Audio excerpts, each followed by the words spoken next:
Alors, ce soir, nous allons rétrécir une jupe en jean. Voilà le gabarit. Je prends soin de marquer les fameux 7 cm à partir de la couture du milieu. Voilà le résultat après avoir décousu et découpé l'arrière de la jupe. Il ne reste plus qu'à remonter le tout avec 7 cm de moins. Avec la machine à coudre traditionnelle, puisque on va pouvoir se contenter de faire des piqûres droites et piqûres zigzag. On va coudre bord à bord la première partie de la ceinture à 3 cm et demi, 3 cm et demi de chaque côté, donc les fameux 7 cm dont on a besoin.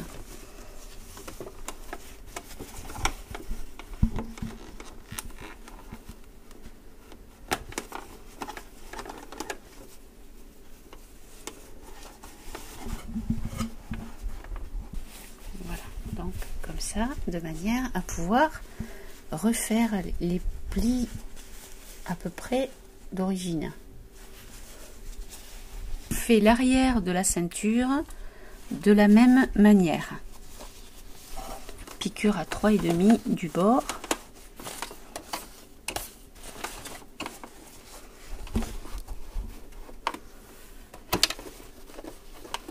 Bien en face des marques.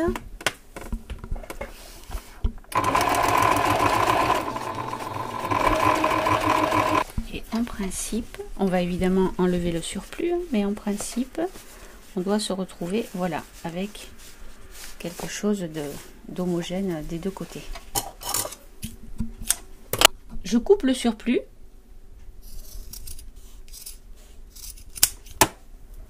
Des deux côtés. Et je vais faire un petit surfilage, un petit zigzag tout simple à la machine. On est sur une machine traditionnelle. Voilà. On va faire un petit zigzag tout à fait simple, ordinaire. C'est pour l'intérieur. C'est juste histoire de sécuriser la couture, d'éviter les effilochages. C'est parti.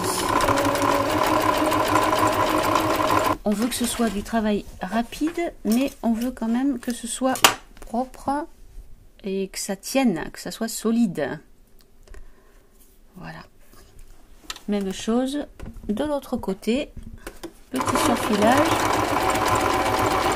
Je vais donc assembler la partie du haut de la ceinture, puisque maintenant j'ai rétréci de manière équilibrée les deux côtés. Donc je vais poser juste 2-3 aiguilles histoire de sécuriser le travail un petit peu. Se mettre ici pour le démarrage. Alors on risque de ne pas obtenir exactement le même point. On va allonger le plus possible pour essayer de trouver quelque chose qui ressemble à notre point d'origine.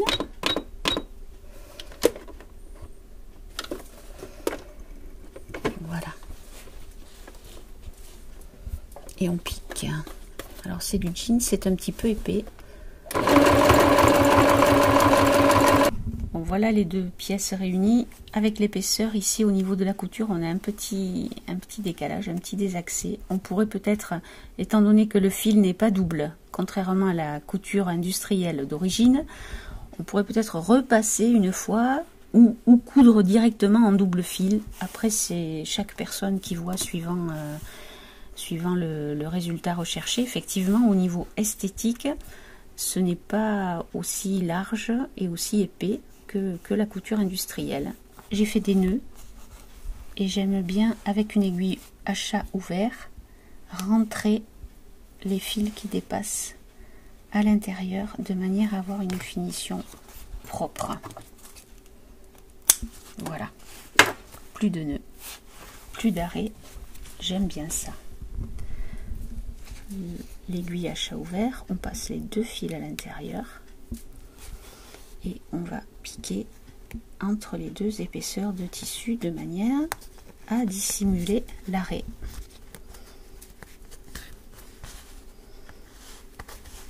Voilà.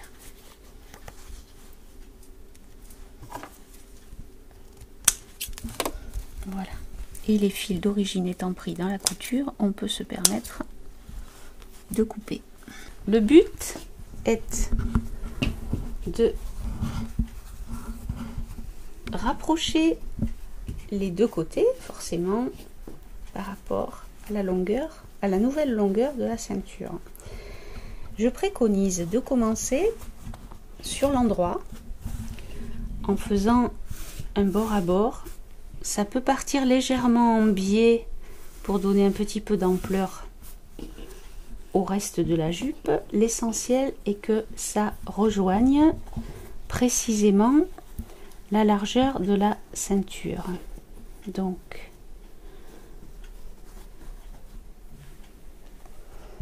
quelques aiguilles qui permettent de mettre bien en vis-à-vis les morceaux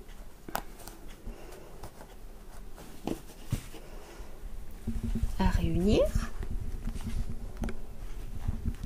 et on fera un travail de camouflage propre sur l'envers une fois que cette couture là sera effectuée. Voilà, ça devrait aller comme ça.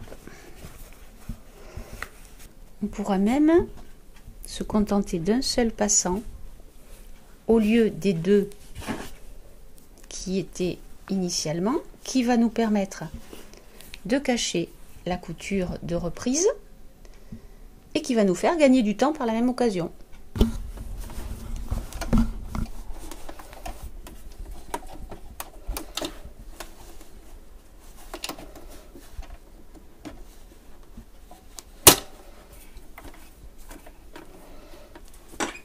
Couture point droit, c'est parti.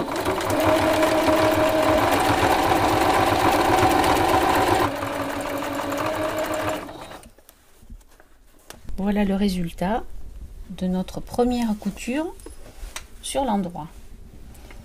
On va en avoir une deuxième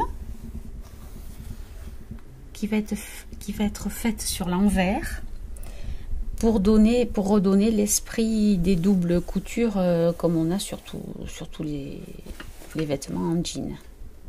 On la retourne pour essayer de faire quelque chose de propre sur l'envers. L'idée est de replier complètement et de piquer pour donner le résultat double piqûre de l'autre côté. Donc il faut qu'il n'y ait pas trop de tissu qui dépasse.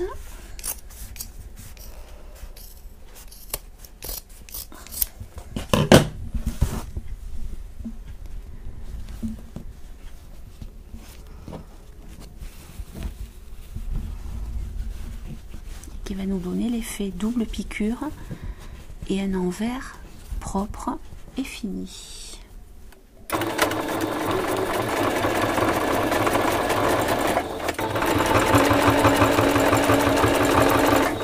J'ai coupé un petit peu trop court.